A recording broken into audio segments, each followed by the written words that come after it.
क्या आपने कभी सोचा है कि समुद्र का पानी इतना नमकीन क्यों है और वहाँ इतनी ज्यादा मात्रा में नमक कहाँ से आता है? या फिर क्या आपको पता है कि दुनिया में किस जानवर का दूध सबसे ज्यादा महंगा है, जिसका सिर्फ 1 लीटर दूध खरीदने के लिए आपको ढेर सारे रुपए खर्च करने होंगे? क्या आपने कभी ऐसे पौधे को देखा या उसके बारे में सुना है जिसको हाथ लगाते ही उसमें विस्फोट हो जाता है? फैक्ट नंबर 1, सांस लेने के लिए हमारी नाक का होना बेहद जरूरी है, जो ऑक्सीजन और कार्बन डाइऑक्साइड के आदान प्रदान में अहम भूमिका निभाती है। लेकिन क्या आपने कभी सोचा है कि नाक में 2 छेद क्यों होते हैं? अगर नहीं तो हम आपको बता दें कि इन दोनों छेदों में से एक समय पर सिर्फ एक छेद ही अच्छी तरह से काम करता है। ऐसे में नाक के दोनों छेद बारी बारी से अपना काम करते हैं और आराम भी करते हैं, ताकि इंसान को सांस लेने और स्मेल सूंघने में दिक्कत ना हो। इस फैक्ट को आप बेहतर तरीके से तब समझ सकते हैं जब आपकी एक नाक बंद हो जाए और आप दूसरी से सांस लें। फैक्ट नंबर 2, एलियंस के अस्तित्व को लेकर अब भी वैज्ञानिकों के बीच बहस का दौर जारी है, जबकि कुछ लोगों ने एलियंस और उनकी उड़न तश्तरी को देखने का दावा भी किया है। लेकिन क्या आपने उस घटना के बारे में सुना है जिसमें एलियंस के यूएफओ ने एक पूरे के पूरे प्लेन को ही हवा में गायब कर दिया था?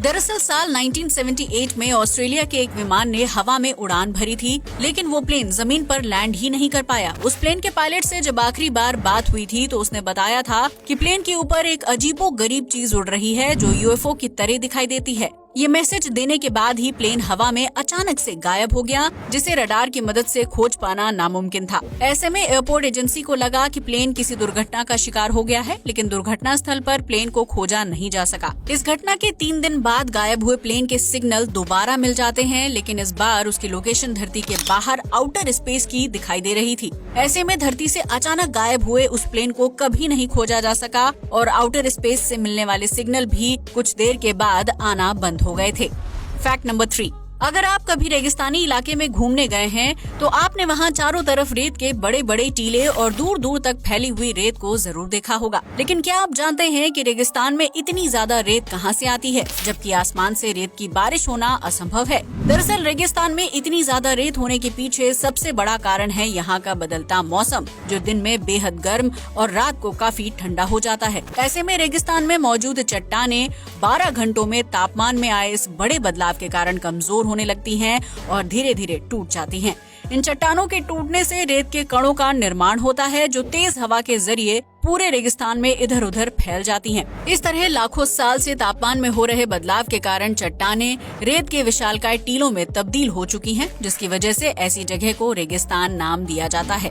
फैक्ट नंबर 4, हम सभी ने बचपन में पढ़ा था कि ऊंट लंबे समय तक पानी पिए बिना जीवित रह सकता है, क्योंकि वो अपनी बॉडी में पानी को स्टोर करके रखता है। लेकिन क्या आप ये जानते हैं कि ऊंट एक बार में कितना पानी पीता है? अगर नहीं तो हम आपको बता दें कि ऊंट एक बार में कम से कम 113 लीटर पानी पी सकता है। इस काम को करने में ऊंट को महज 7 मिनट का समय लगता है, जिसके बाद वो बॉडी में स्टोर किए गए पानी को प्यास लगने पर इस्तेमाल करता है। यही वजह है कि 113 लीटर पानी पीने के बाद ऊंट को तपती धूप और गर्मी में भी पानी की जरूरत नहीं होती है, क्योंकि उसके शरीर में पहले से ही कई लीटर पानी मौजूद होता है।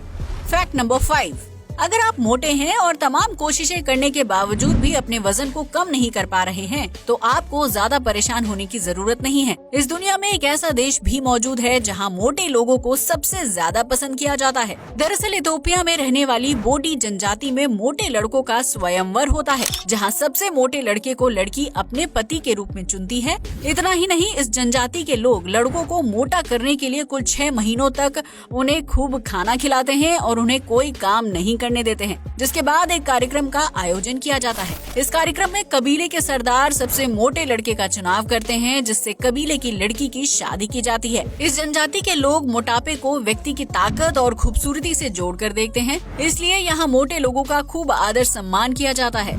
ऐसे में अगर आप भी मोटे हैं और शादी करना चाहते हैं तो इथोपिया एक बेहतरीन जगह साबित हो सकती है। फैक्ट नंबर 6, अगर आप ताले का इस्तेमाल करते हैं तो आपने देखा होगा कि ताले में चाबी वाले छेद के अलावा एक दूसरा छोटा सा छेद मौजूद होता है। लेकिन क्या आपने कभी सोचा है कि उस छेद को क्यों बनाया जाता है? अगर नहीं तो हम आपको बताते हैं कि अगर ताले पर छोटा सा छेद मौजूद ना हो तो उसे खोलना नामुमकिन हो जाएगा। दरअसल जब कोई व्यक्ति लंबे समय तक घर में ताला लगाकर कहीं चला जाता है तो लगातार हवा और पानी के संपर्क में आने से ताले के अंदर नमी जम जाती है, जिसकी वजह से ताले में जंग लगना होना शुरू हो जाता है। ऐसे में उस जंग को दूर रखने के लिए ताले में तेल डालने की जरूरत होती है। इसलिए ताले में चाबी के अलावा एक छोटा सा छेद बनाया जाता है, ताकि अगर ताले में जंग लग जाए तो उस छेद के माध्यम से ताले के अंदर तेल डाला जाए। ऐसा करने से ताले के अंदर मौजूद नमी खत्म हो जाती है और बिना मेहनत मशक्कत किए ताला आसानी से खुल जाता है। क्या आपको ताले और चाबी की ये खुल जा सिमसिम वाली तकनीक पता थी? फैक्ट नंबर 7, हर व्यक्ति को अपनी सुबह की नींद से प्यार होता है, जिसे उठकर ऑफिस जाना और रोजमर्रा के काम करना बहुत ही मुश्किल हो जाता है। लेकिन क्या आप जानते हैं कि धरती पर ज्यादातर लोग सुबह उठने के बाद दोबारा सो जाते हैं ताकि वो अपने सपने पूरे कर सके? जी हाँ, आपने बिल्कुल ठीक सुना। हाल ही में हुई एक रिसर्च से पता चलता है कि सुबह एक बार उठने के बाद 70% लोग दोबारा झपकी लेने बेड पर लेट जाते हैं ताकि वो अपने अधूरे सपने को पूरा कर सके। हालांकि ऐसा जरूरी नहीं है कि एक बार उठने के बाद दोबारा सोने पर आपको वही सपना आए जो आप पहले नींद में देख रहे थे, क्योंकि हमारा दिमाग एक ऐसे सपने को बार बार नहीं देखता है और ना ही इंसान को इस तरह के सपने ज्यादा देर तक याद रहते हैं। ऐसे में हो सकता है कि दुनिया के 70% लोग अपनी नींद को पूरा करने के लिए दोबारा बिस्तर पर लेट जाते होंगे। फैक्ट नंबर 8, आपने आज तक कई तरह के खूबसूरत फूलों वाले पौधे देखे होंगे जिनका रस चूसकर मधुमक्खी और दूसरे जीव भोजन इकट्ठा करते हैं। लेकिन क्या आपने कभी विस्फोटक पौधों के बारे में सुना है जो किसी जीव के संपर्क में आते ही फट जाते हैं?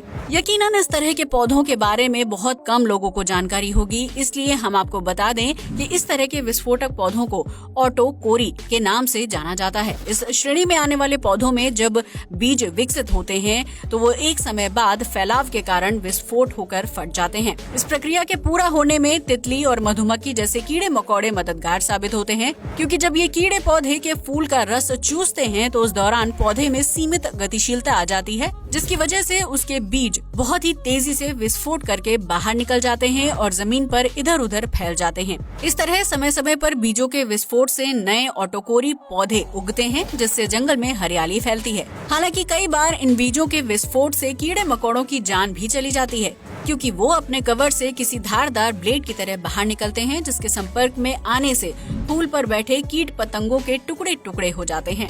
यहाँ तक कि अगर इंसान भी इस तरह के विस्फोटक पौधे को हाथ लगा दे तो उसके बीज तुरंत फटकर बाहर आ जाते हैं, जो प्रकृति की अनोखी संरचना का बेहतरीन उदाहरण है।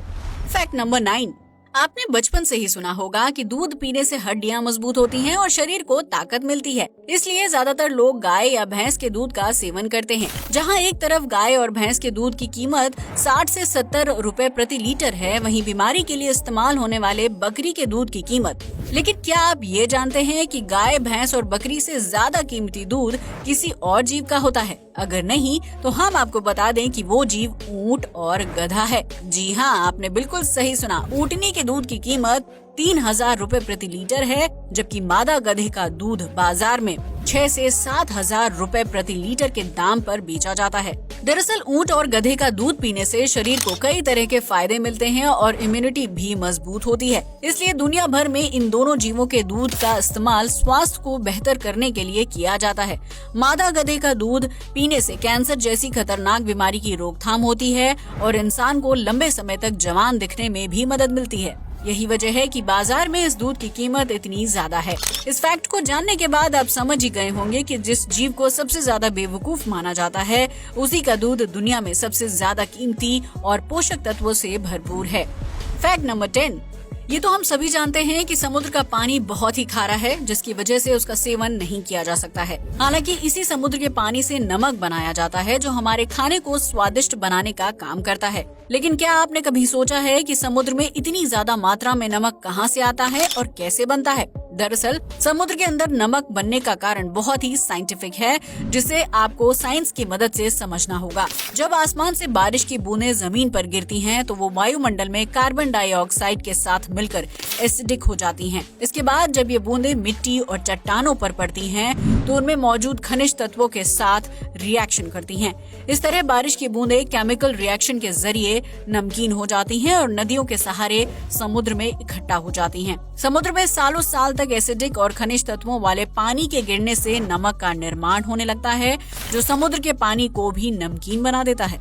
समुद्री पानी में नमक की अत्यधिक मात्रा होने का दूसरा कारण है समुद्री ज्वालामुखी, जिसके विस्फोट से निकलने वाली राख, लावा और खनिज तत्व पानी के साथ रिएक्शन करके उसे नमकीन बना देते हैं। इस तरह समुद्र में 2 तरीकों से नमक का निर्माण होता है, जिसकी वजह से उसका पानी इतना ज्यादा खारा है कि इंसान उसे कुछ देर के लिए मुंह में भर भी नहीं सकता है।